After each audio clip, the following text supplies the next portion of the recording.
40 വർഷം മുമ്പ് പുറത്തിറങ്ങിയ സിനിമയാണ് വർഷങ്ങൾ പോയതറിയാതെ. മോഹൻ രൂപായിരുന്നു സിനിമയുടെ സംവിധായകൻ. ഈ സിനിമയിൽ ഏതാനും ഗാനങ്ങളുണ്ട്, പക്ഷേ ഹിറ്റായത് ഒരെണ്ണമാണ്.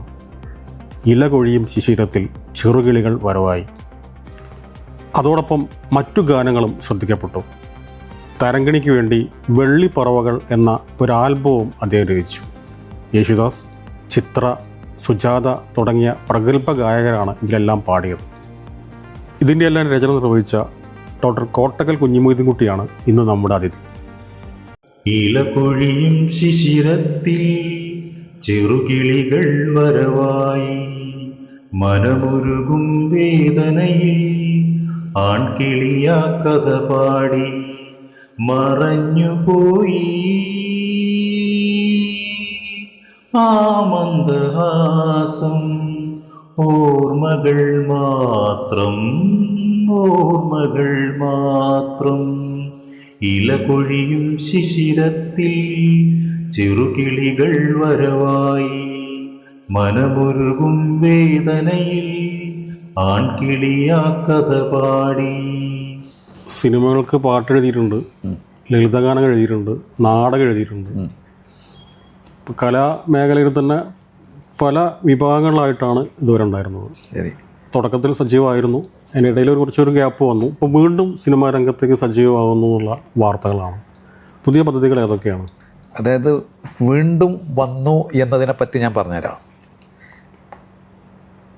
ഞാൻ സിനിമാ പാട്ടുകൾ എഴുതിയപ്പോൾ അത് ഹിറ്റായി കഴിഞ്ഞ സമയത്തിൻ്റെ കുട്ടികളൊക്കെ 4 പെൺകുട്ടികളും ഒരു ആൺകുട്ടികൾ ആയിരുന്നു.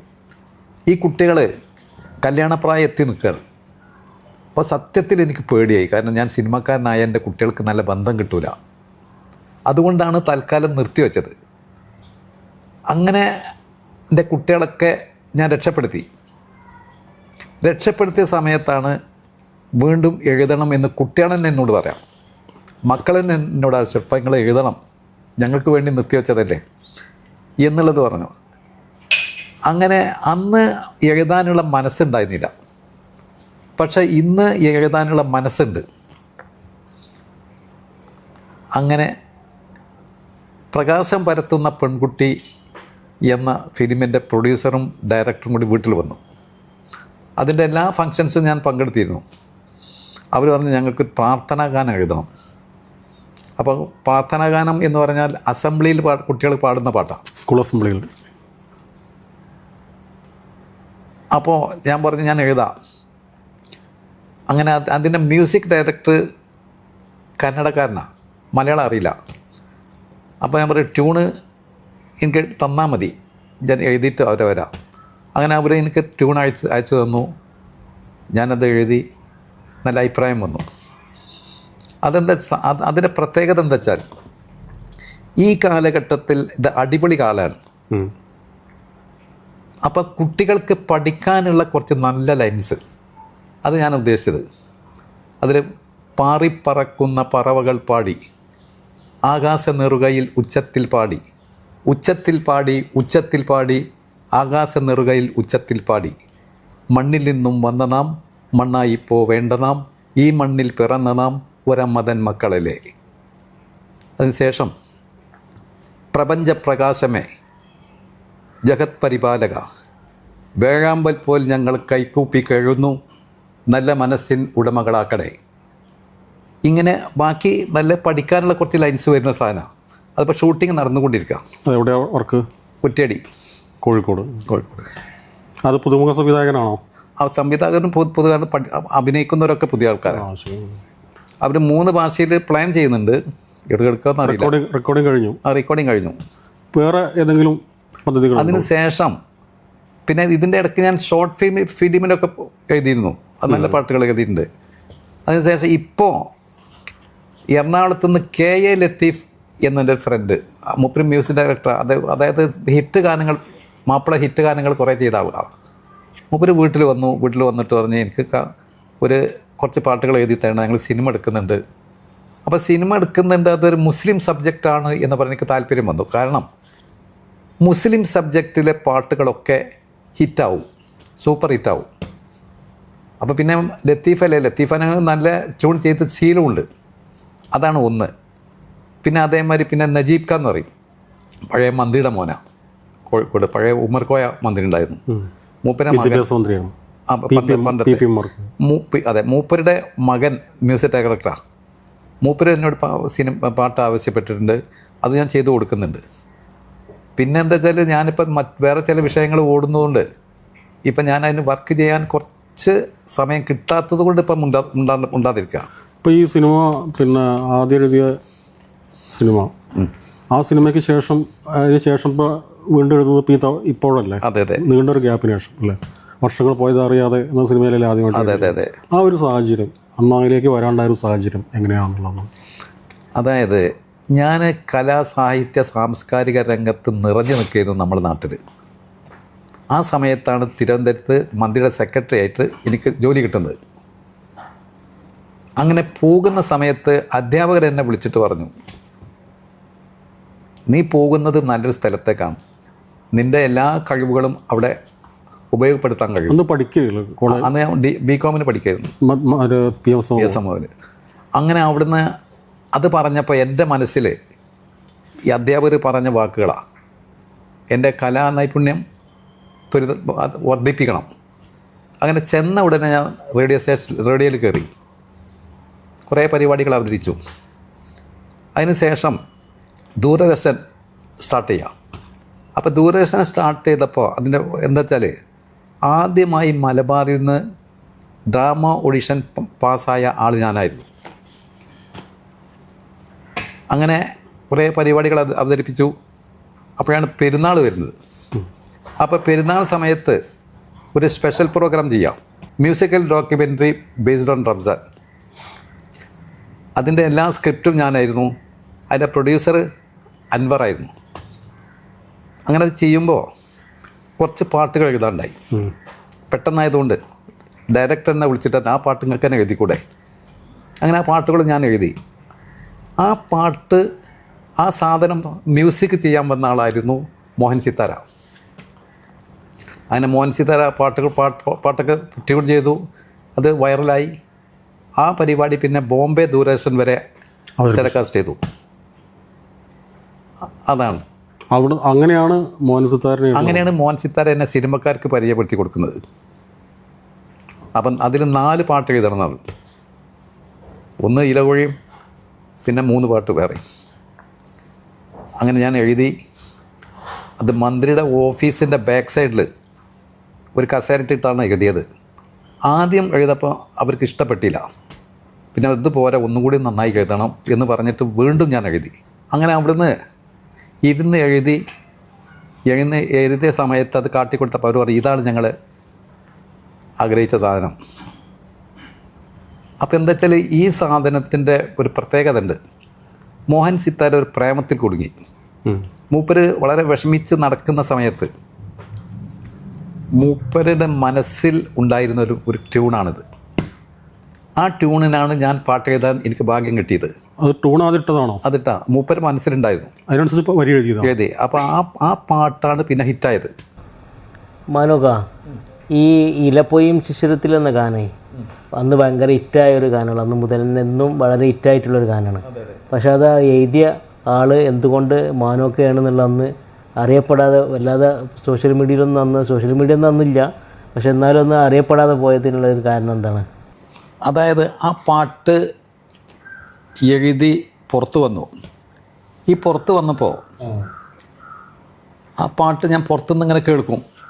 ഇപ്പോൾ ബസ്സിലൊക്കെ പോകുന്ന സമയത്ത് പലരും ഈ പാട്ട് ശ്രദ്ധിക്കുന്നുണ്ടാവും, ആസ്വദിക്കുന്നുണ്ടാവും, ഞാൻ തൊട്ടടുത്തിരിക്കുന്നുണ്ടാവും. പക്ഷെ ഞാൻ പറയില്ല ഞാൻ എഴുതിയ പാട്ടാണെന്ന്. കാരണം അത് പറഞ്ഞു കഴിഞ്ഞാൽ ഇത് നുണ പറയണോ എന്ന് ചില ആൾ വിചാരിക്കും. അത് പേടിച്ച് പറയില്ല. കാരണം അന്നൊക്കെ സിനിമ കണ്ണെത്താ ദൂരത്ത് എന്തൊക്കെ ആണ് എന്ന രീതിയിൽ എല്ലാവരും കണ്ടിരുന്നത്. നമുക്കൊന്നും കയ്യെത്തക്കത്തെ കിട്ടൂല. അപ്പോൾ അങ്ങനെ ഒരു വിഷയത്തിൽ ഞാൻ പറഞ്ഞു കഴിഞ്ഞാൽ ഞാനൊരു വിടലായിട്ട് നടക്കുന്നവനാണെന്ന് തോന്നിപ്പോവും. അതുകൊണ്ട് ആരോടും പറയാതെ നിൽക്കുന്നു. പിന്നെ ഞാൻ നേരത്തെ പറഞ്ഞ പ്രകാരം ഒന്ന് സിനിമയിൽ അന്നൊന്നും താല്പര്യം ഉണ്ടായിരുന്നില്ല. താല്പര്യം ഉണ്ടായിരുന്ന എൻ്റെ കുട്ടികൾ വളരുക. കുട്ടികളൊരു പരീക്ഷണത്തിൽ ഇടാൻ ഞാൻ താല്പര്യമില്ല.